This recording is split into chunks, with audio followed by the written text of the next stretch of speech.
Paul Pierce. Do we have sound on Paul Pierce, Bo?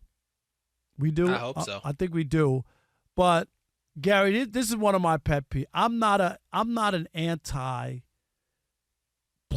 being in this business. I'm not that. But if you're going to be in this business, you got to do the job right, okay? And you can't be totally biased and just throwing out opinions and grinding axes with other people. But anyway, this was his take that if somehow the Miami Heat wind up with Damian Lillard, they won't make it out of the first round of the playoffs. Let's hear this. You put them together, they won't make it out the first round. Wait. You got to understand how they got to the championship this year. A lot of this had to do with their depth. And guys playing way above their pay grade. Way up. Caleb, Anthony, these guys was averaging 20 points on Boston. We ain't never seen them do that. Then you had Duncan Robinson. So if you get Dame, they gone. They already gone, but then you lose another 18-point, 20 score, gone. You're going to have to throw in Robinson. You're going to have to gut that team out.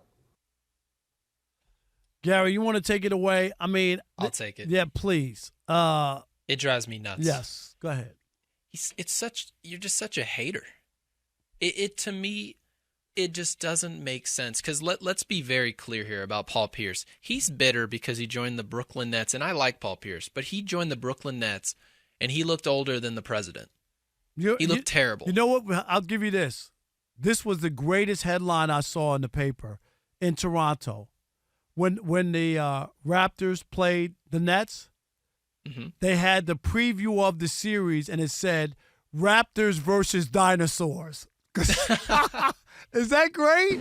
It's the best. That's what it was, Raptors versus the dinosaurs. I thought that was the most unbelievable headline. But go ahead, it's ridiculous. Gary. The Brooklyn Nets came together. Paul Pierce thought he was going to go with Kevin Garnett. They were all old, right? And they were all old. They essentially were the mid-2000s Lakers, that team that all got together. Yep.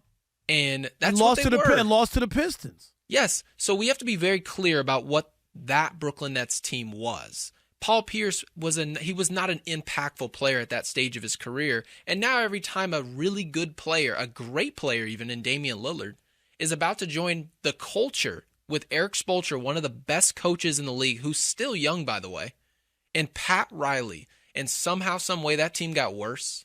Right. Really? They're going to get out of. They won't get out of the first round. It's ridiculous. Come up and don't tell me about depth. Tell me in 2011 when the Miami Heat lost, the team had no depth. They almost won the title anyway. They were a LeBron James playing like his normal self away from winning. No one was on the bench. Eddie House was their starting point guard. No one even knows who came off that bench. So we're sitting there looking at Norris Cole, Mario Chalmers, eventually were Miami Heat. They were Miami Heat players, and they were compelling players. Don't tell me about the depth. Damian Lillard is joining a team with Bam Adebayo and Jimmy Butler, who is now dating Shakira, by the way. We got to bring that up. Is that right? Wow. He is. You cannot possibly tell me that Damian Lillard, what he does on the offensive end, given the defensive presence that Miami already has. And what was Miami's issue? Scoring. They need more scoring, right? That's correct. Every time Jimmy we look, we're like, where are they going to get points from? I have never seen a team say, we just got too much scoring. We've got too many guys that can put the ball in the basket. Jimmy Butler, by the way, is really good in the clutch. He plays really well in the clutch. But you know who's better? Damian Lillard. One of the best scoring point guards that ever lived. And the Miami Heat, who are already great on the defensive end, right? And when Paul Pierce says, hey, all those guys on the bench, they were able to get outlier performances for all these different guys. Performances we didn't expect. Those performances that you weren't expecting, they expected because they have one of the best coaches in the NBA, if not the best. So they will get more out of Damian Lillard and fill in the blank other role players that'll play next year. And you remember, he's the same guy, wouldn't put LeBron in his top 5, and I don't know if he was even in his top 10. I'm trying to remember that if LeBron was even in his top 10, which is fine, that's his opinion. But it's based on, right, that LeBron was a contemporary and they played against each other and that kind of stuff. This is where I have an issue with former athletes doing this whole role of like they're giving you some honest opinion or honest take. Thank God, I don't know who he was on with, who pushed back a little bit and said, "What?" Right? Didn't it would sound like a woman who said, "What? Can you play that again, real quick? Just the start of it, Alex." When he said that they wouldn't come out of the first round. You put them together, they won't make it out the first round. Wait. Okay, right there, stop. But you get my point. That normally there's no pushback on these podcasts and different things, and people are allowed to say anything without being challenged, Gary. And Paul Pierce, dude, it's okay, you got an opinion, but really, I could see if he said, I still don't think they'll win a championship, if you want to make that case. But you're going to say basically they went from going to the finals, right, so that they're not going to make it out of first round when you upgrade and add that kind of offensive player to your team. This is coming from the same place when Kevin Garnett said that they were never afraid of LeBron James. The same LeBron James who went into the TD Garden and dropped 45 and played like 30 minutes. Didn't even break a sweat. Stephen A. Smith jumped on the air and said LeBron barely broke a sweat. We couldn't even tell he was trying. He was that much more dominant in the biggest game of the year. And you're going to say it's coming from the same place. And so sometimes players can bring you an opinion and an angle that, frankly, me and Rob can't bring you. 100%. 100%. Absolutely. But some of these guys are coming from a bitter place, and it is to their detriment, and it's to our detriment. It's to our detriment in our ears when we have to listen to an opinion like Damian Lillard joining a team that just came out the East, and now suddenly that team is not good enough to make it out of the first round. Give me a break. Right, and especially that Celtics team. I mean, come on. Like you're really going to sit there and we're supposed to listen to that and buy into it. That they're going to get worse. Not only are they not going to be the same, they'll be like they can't get out of the first round. Oh my God, what did you do to that team? Are you kidding me? And we're supposed to sit there and take that as an honest opinion, an unbiased opinion. This is what's happened with a lot of guys because they're vested.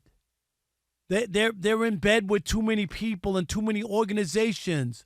They can't give you an honest opinion because they played with somebody, because they're in the same fraternity. Gary, they were the same agent. They went to the same college. Over and over and over.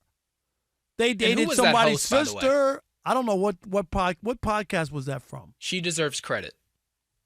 Because she did jump out and say, what? Because it was a shocking statement. But normally, Gary, in these podcasts, they just rubber stamp everything.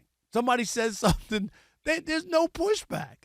Yeah, all the smoke podcasts. Yes. Where all the smoke's under the table. You don't actually see it on the air. You don't see it they never push back.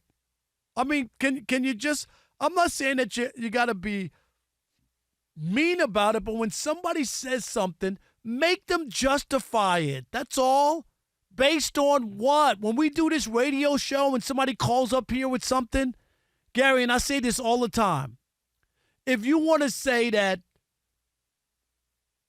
Aaron Judge isn't a clutch player, you better give me the numbers that say in the ninth inning, he's batting 142 with no home runs. Do you know what I mean? Otherwise, we're going to check it. Exactly. You just can't make that blanket statement without giving me based on what? If you give me the numbers and say 140, he's batting 142, those are real numbers. That's a real opinion based on more than him having a bad night, one bad night when he strikes out with the bases loaded, and you go, he's never clutch. He never gets a clutch hit. And that's what I'm talking about. That's why these guys, a lot of them don't last. They don't. They're the flavor of the month. They put them on, and they move on from guys because they're too tainted. They're too in bed with too many people. They can't give you an honest take all the time. That's not what we're looking for. You know why Charles Barkley's hated? Because he refused to play that game. He lost his best friend, Michael Jordan, over it. That's why he's the best. Tell. That's why he's the best guy in the business. Yeah, the people can tell when the players can check somebody. If Shaq said something stupid, stupid to Charles Barkley. We already know Charles is going to come with it, whether he's going to bring numbers or just his take, right? His personal opinion.